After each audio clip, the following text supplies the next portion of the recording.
Assalamualaikum warahmatullahi wabarakatuh.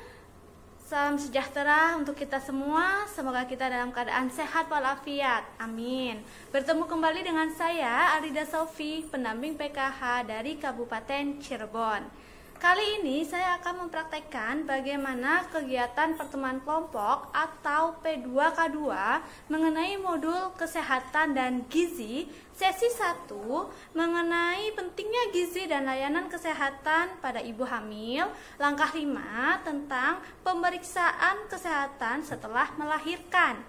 Selamat menyaksikan. Iya, beri tepuk tangan untuk kelompok tinggi ya. Tadi sudah menyampaikan penjelasan hasil diskusinya. Sekarang kita ke kelompok cerdas ya.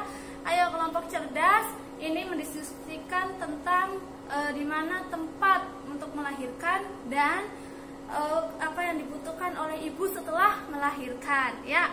Ayo perwakilan dari kelompok cerdas, siapa yang mau menyampaikan hasil diskusinya, hasil obrolannya? Oh iya, Bapak David, silakan Bapak David. Iya betul, ayo beri tepuk tangan lagi untuk Bapak David perwakilan dari kelompok cerdas ya. Jawabannya betul, yaitu tempatnya kalau tidak di bidan untuk melahirkan itu bisa di rumah sakit ya. Dan apa saja sih yang dibutuhkan ibu setelah melahirkan, yaitu makanan yang bergizi dan vitamin ya, itu juga perlu. Nah, untuk lebih jelas dan lebih lengkapnya jawaban dari kelompok cerdas nanti kita lihat di video atau di film berikut ini.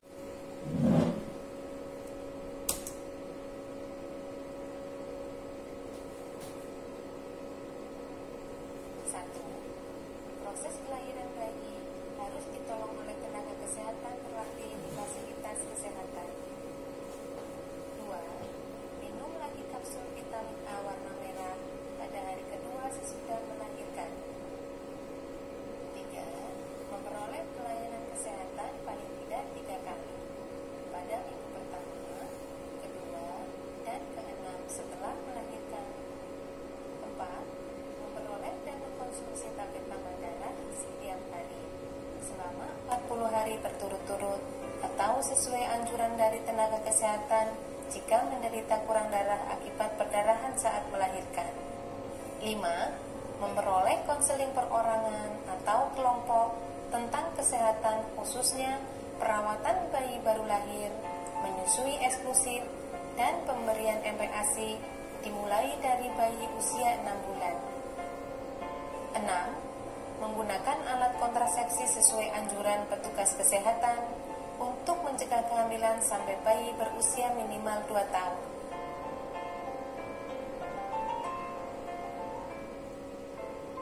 40 minggu sudah aku menantimu.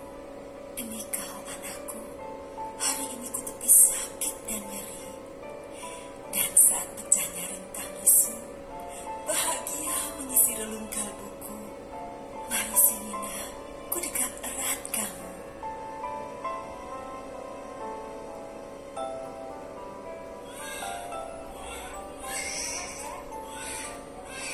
Ketika dilahirkan, bayi memiliki nyali untuk mencari sumber kehidupannya.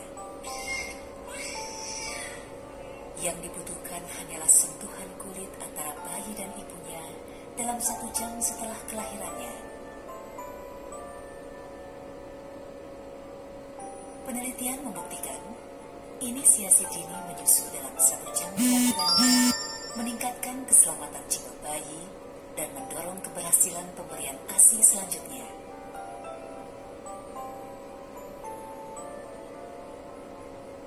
Begitu lahir, bayi cukup dilap hingga bersih dan tanpa dibedong langsung diletakkan di perut atau dada ibunya.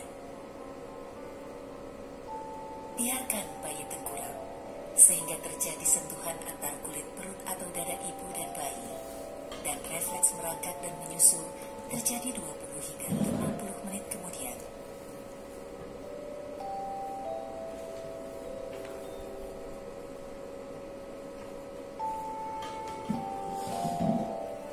Sentuhan kulit ibu dan bayi akan menjaga suhu tubuh bayi dan menghangatinya saat berusaha mencari puting susu ibu.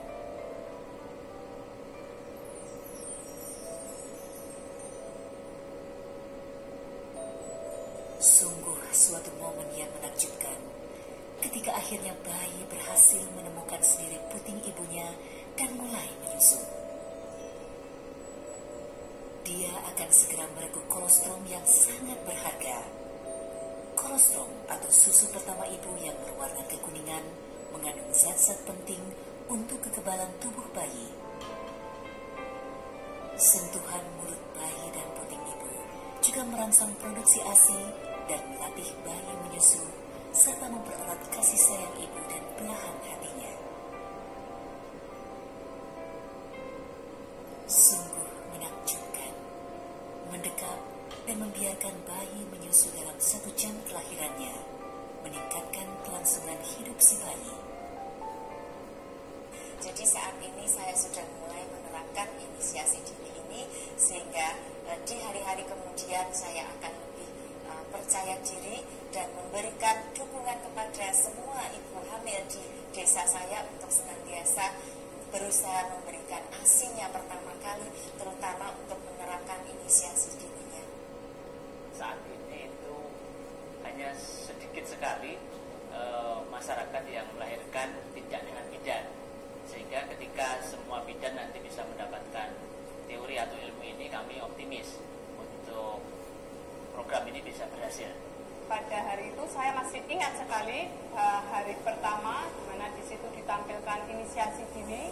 Subhanallah, ternyata bayi yang baru lahir itu bisa merangkak, bisa mencari puting ibunya.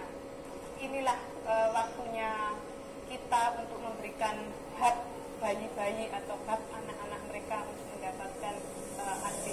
Saya senang sekali menjadi motivator karena saya juga menyesal karena pengalaman saya sendiri yang dulu juga punya anak. Tapi dalam inisiasi ini maupun dalam ASI eksklusif tidak didorong oleh keluarga. Misalnya tadinya saya memberikan ASI itu cara meletakkan pun belum tahu, sehingga saya sekarang menjadi tahu dan termotivasi untuk menjadikan ibu-ibu yang lain itu tidak seperti saya ini. Manfaatnya saya rasakan ini 2 minggu ini, saya bandingin sama anak saya yang pertama itu lain sekali. Lainnya itu dia tidak rewel gitu. Terus untuk faktor ekonomi juga sangat membantu, karena biasanya anak yang pertama dulu dibantu dengan susu kardus itu, susu kaleng yang pertama kali yang diinisiasi itu ibu bidan. Saya ingin mencoba dan saya yakin itu bisa gitu. Ternyata bisa. Dan manfaatnya itu banyak sekali ya. Saya juga cepat sehat habis melahirkan gitu. Terus bayinya juga sehat. Perasaan saya senang sekali. Orang ya ini pengalaman saya yang pertama. Kayaknya ada gimana perasaan. Namanya anak ya pengen nyusui sendiri ya, sayanya ini saya pengen nyusuin susu eksklusif sampai 6 bulan.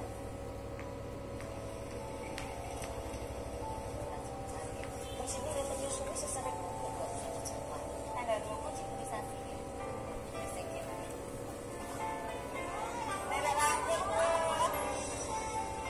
Siapapun dia, dimanapun dia, sejak dia dilahirkan berhak memperoleh inisiasi dini untuk tahap kehidupan selanjutnya.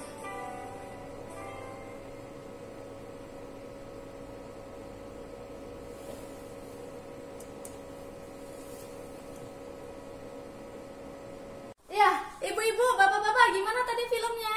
Rame ya? Iya, rame ya, seru ya. Nah, siapa nih yang mau membantu untuk menyampaikan pendapatnya mengenai film yang tadi diputar? Ayo, ada yang mau menyampaikan tidak? Oh, Bapak Agus. Ayo, Bapak Agus, silakan berdiri. Ya?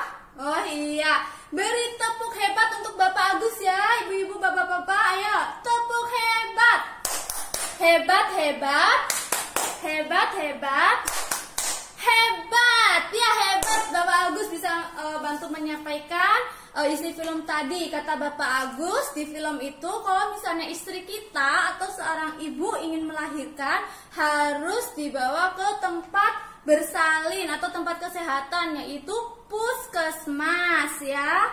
Nah, selain puskesmas, tempat kesehatan itu ada juga rumah bidan ya, atau rumah sakit ya ibu-ibu bapak. Kalaupun misalnya tidak bisa atau tidak ada biaya untuk dibawa ke rumah sakit atau ke puskesmas, ibu dan bapak juga bisa mendatangkan bidannya langsung untuk ke rumah ya, agar nanti bersalinannya itu di rumah, tetapi tetap ditangani oleh tenaga ahli atau yang terlatih, yaitu bidan atau dokter bersalin ya ibu bapak ya. Nah, di sini melahirkan di layanan kesehatan dan ditolong oleh tenaga kesehatan terlatih agar jika terjadi masalah dalam persalinan itu bisa segera ditangani. Misalnya biasanya kan masalah dalam persalinan itu sukanya ada pendarahan ya. Nah, nanti kalau misalnya ditangani oleh dokter atau bidan, apalagi di tempat kesehatan langsung, itu bisa langsung ditangani pendarahan itu ya, sehingga bisa terselamatkan ibu dan anaknya. Seperti itu ya ibu-ibu bapak-bapak ya, tujuannya kenapa melahirkan di tempat kesehatan ya. Nah, ibu dan bapak, di dalam buku pintar kesehatan dan gizi bawa nggak buku pintarnya? Oh iya, bawa semua ya, mantul. Ibu dan bapak nih ada siap berarti ya, bawa semua buku pintarnya kesehatan dan gizi ya. Ibu dan bapak silakan buka halaman 15 ya. Di halaman 15 buku pintar itu dijelaskan tanda-tanda bahaya pada persalinan. Nah, jadi misalnya ibu dan bapak itu harus mengetahui dulu nih tanda-tanda bahaya pada persalinan, biar nanti ibu dan bapak bisa mengetahui langkah-langkah yang akan diambil ya. Misalnya, oh harus seperti apa nih biar tidak terjadinya tanda-tanda bahaya ini gitu ya. Nah, selanjutnya ibu-ibu, bapak-bapak, ayo perhatikan di depan. Di sini sudah terpampang flip chart atau gambar yang ada tulisannya ya. Nah, di flip chart ini menjelaskan mengenai pemeriksaan kesehatan setelah melahirkan.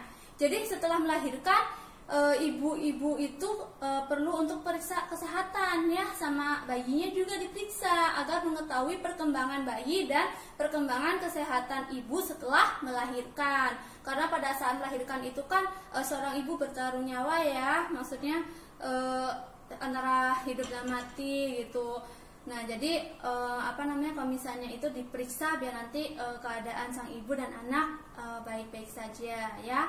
Nah, di sini perawatan kesehatan ibu nifas atau ibu setelah melahirkan oleh bidan atau dokter itu dilaksanakan minimal 3 kali.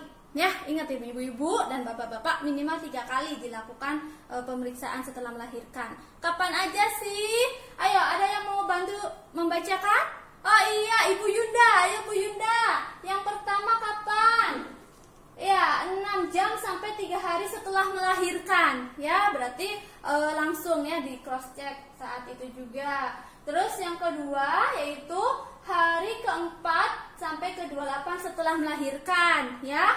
Dan yang ketiga yaitu hari ke-29 sampai ke-42 setelah melahirkan. Ya, Bapak Ibu, ya beri tepuk salut untuk Ibu Yunda ya. Tepuk salut. Salut, salut. Salut, salut. Salut. Ya, Ibu Yunda, terima kasih sudah membantu membacakan. Nah, jadi pada saat pertama yaitu 6 jam sampai 3 hari setelah melahirkan ya.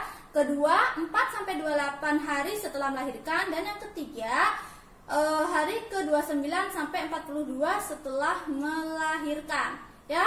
Nah, informasi pelayanan kesehatan ibu nifas atau ibu setelah melahirkan itu ada di buku pintar kesehatan. Baca lagi Bu, Bapak, buku pintarnya ya. Halaman 16 ya, dimana itu ibu harus menghubungi petugas kesehatan jika mengalami tanda-tanda bahaya nifas ya, yang ada di halaman sebelumnya tuh ya ibu bapak ya.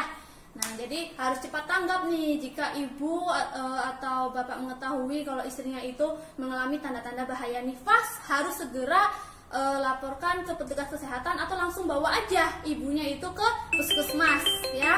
Seperti itu ibu. Nah ya, ibu-ibu, bapak-bapak, ayo kita lanjut ya ke gambar berikutnya. gambar berikutnya itu mengenai gizi bagi anak yang baru lahir dan ibu menyusui ya. Nah, di sini saya akan membacakan ada 5 poin gizi bagi anak dan ibu menyusui. Ya, nah di sini yang pertama yaitu segera lakukan inisiasi menyusu dini atau IMD. Nah, yang kedua, ASI yang keluar pertama itu berwarna kekuningan, bukan putih seperti biasa ya ibu-ibu bapak-bapak ya, tapi agak kuning. Itu disebutnya kolostrum. Nah, kolostrum ini mengandung zat kekebalan tubuh buat bayi kita. Ya, jangan dibuang atau jangan dielap ya. Tapi kalau misalnya ASI pertama keluar itu harus langsung dijejalkan atau disusuin ke bayi ya. Ya, nanti zat kolostrumnya itu langsung tersedot oleh bayi ya. Nah, yang ketiga, berikan hanya ASI saja sampai berapa bulan ibu bapak? Ya. Iya betul, sampai 6 bulan ya, 6 bulan non-stop ya. Itu juga disebut dengan apa ibu? Iya, ASI eksklusif ya. Jadi langsung ASI saja yang diberikan selama 6 bulan ya.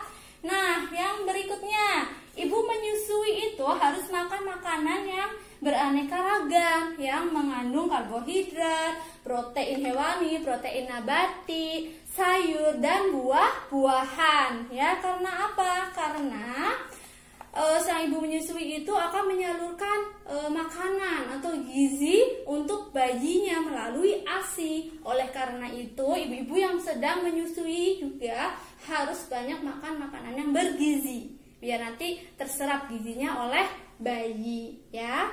Berikutnya yaitu kebutuhan air minum ibu menyusui adalah berapa bu? Masa 12-14 galon? Yang benar itu adalah 12-14 gelas sehari. Ya, ibu nih bercanda aja ya bu ibu ya. Bukan 12-14 galon ya, tapi 12-14 gelas sehari. Karena apa? Biar nanti ASInya itu lancar dan ibu juga tidak merasakan dehidrasi atau kehausan ya. Jadi harus banyak minum juga. Nah, seperti itu ya ibu-ibu. Ya, sekian video contoh pertemuan kelompok atau P2K2 mengenai modul 3 kesehatan dan gizi. Sesi 1 yaitu pentingnya gizi dan layanan kesehatan ibu hamil. Langkah 5 mengenai pemeriksaan kesehatan setelah melahirkan. Mohon maaf bila ada kesalahan. Semoga video ini bisa bermanfaat untuk kita semua. Terima kasih atas perhatiannya. Wassalamualaikum warahmatullahi wabarakatuh. Sampai jumpa di video berikutnya.